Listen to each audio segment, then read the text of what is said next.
Olá, tudo jóia?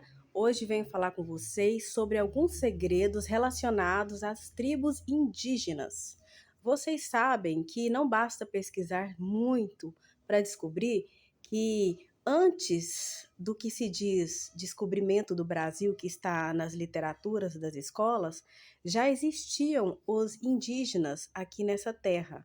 E aqui existiam muitos vilarejos, muitas pessoas, existiam muitas tribos diferentes. Só que depois vieram povos de longe, né, que nós conhecemos na história, e adentrou a esta terra. E esses povos, né, mataram muitos indígenas desses vilarejos, fizeram muitas coisas porque os indígenas nunca aceitaram trabalhar, assim como os negros foram trazidos para o Brasil.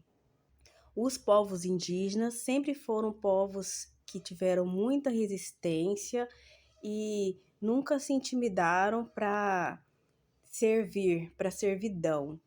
Portanto, este e outros brigas mais relacionadas a territórios foi estupim para que esses estrangeiros que vieram de fora batalhassem tanto contra esses povos ao ponto de dizimar muitas tribos, e ainda aqueles que dizimaram hoje na nossa história está como heróis, né?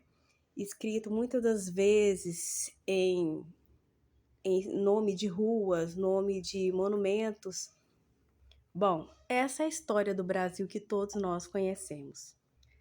Agora, o que fica a subentender é alguns escritos que foram escondidos da população, dos quais ninguém fala. E mais uma outra coisa, por que esses povos são ainda tão vigiados, né? Por que tanta dificuldade ao acesso a esses povos? Por que eles estão tão calados? Será que é somente porque esses povos tiveram problemas com quem adentraram as suas terras?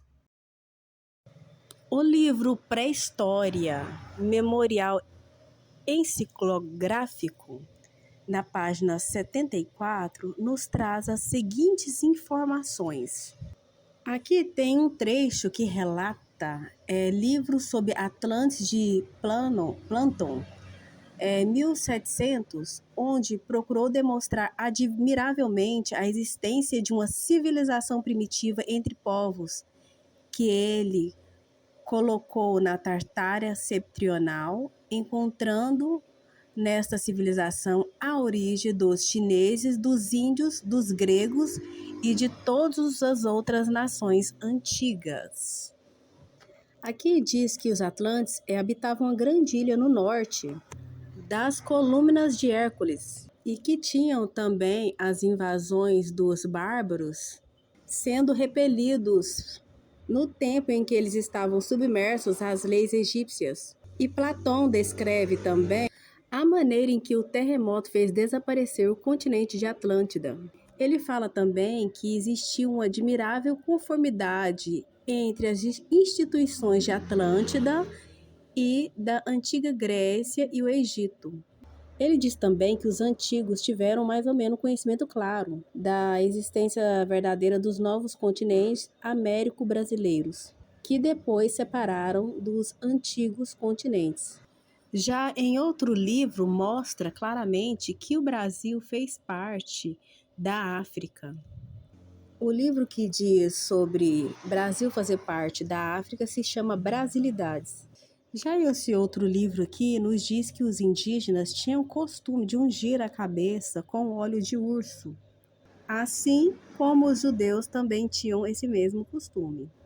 Mais abaixo dizem que os índios também tinham o costume de não comer o porco mexicano, nem a vaca do mar, nem a tartaruga, como nos informam Gimila e Edwards. Eles não comeriam animais como pássaros que eram considerados impuros.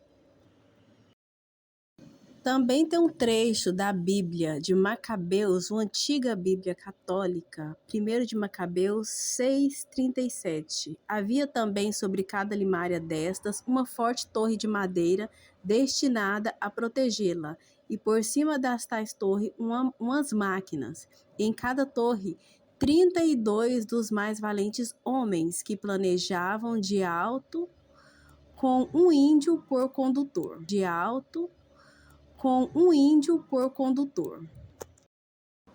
E também tem essa versão desse livro chamada As Tribos de Israel, que diz que os indígenas têm festas parecidas com as festas judaicas. Teria os indígenas uma relação entre Atlântida, Egito e Américas? Seria eles os verdadeiros hebreus? Ou você acha que isso é mais uma história